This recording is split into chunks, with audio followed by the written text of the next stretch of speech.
"13-year-old in Quebec banned from social media. Man found dead at correctional facility in Regina.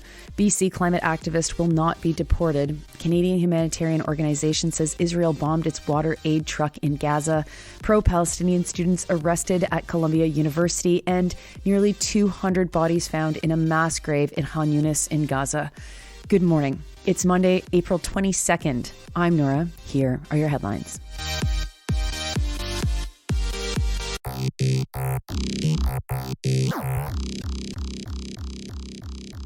We start today in Quebec, where a 13-year-old child has been banned from using social media.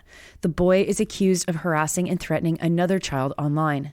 Police said that the victim's parents filed a complaint after the accused harassed them for several months. The 13-year-old has 4 charges against him, including criminal harassment, uttering threats to cause death or bodily harm, distributing child pornography, and unauthorized possession of an unspecified restricted weapon. One of the conditions of his release from being detained was that he would not be able to access social media or use the internet without adult supervision.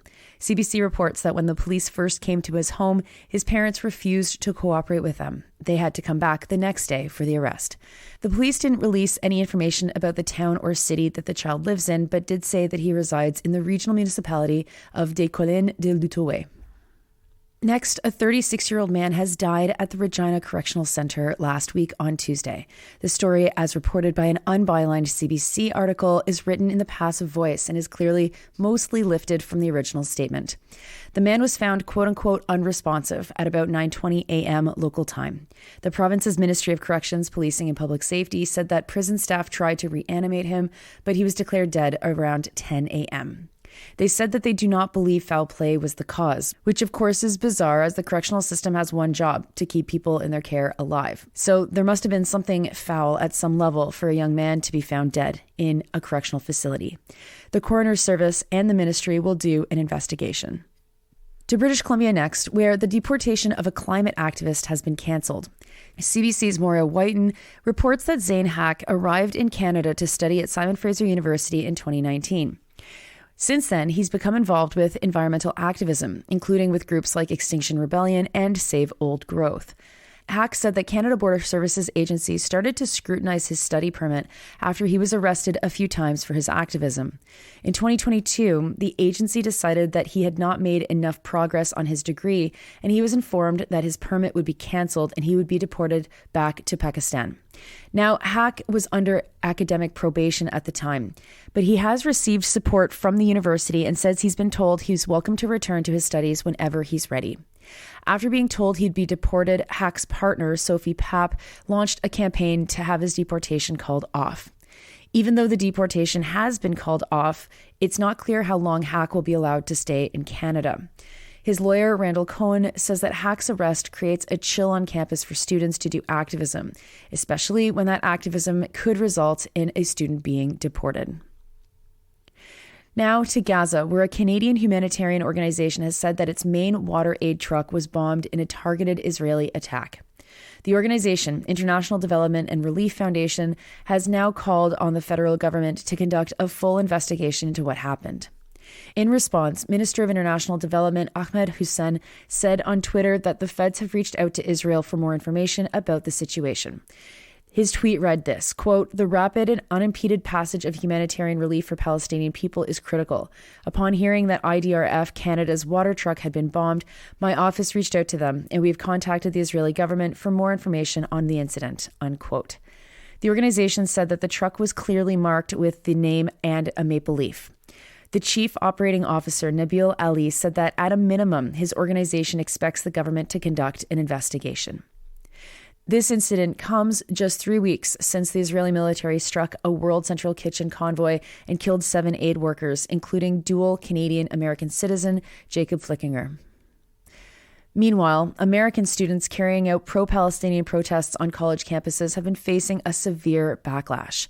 The center of that backlash has been at Columbia University in New York City, where the administration called the police on their own students.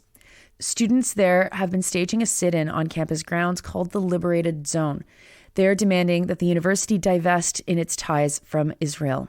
The university's president, Minouche Shafik, then authorized police to come onto the campus and take down the area that students had set up.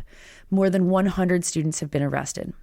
The encampment was organized by three groups: Columbia University Apartheid Divest, Students for Justice in Palestine, and Jewish Voice for Peace. The latter two groups were suspended by the university back in November. In reaction to Shafik's actions, professors at Columbia released a statement in solidarity with the students saying this, quote, "We are shocked at her failure to mount any defense of the free inquiry central to the educational mission of a university in a democratic society, and at her willingness to appease legislators seeking to interfere in university affairs. She has demonstrated flagrant disregard of shared governance in her acceptance of partisan charges that anti-war demonstrators are violent and anti-Semitic, and in her unilateral and wildly disproportionate punishment of peacefully protesting students," unquote.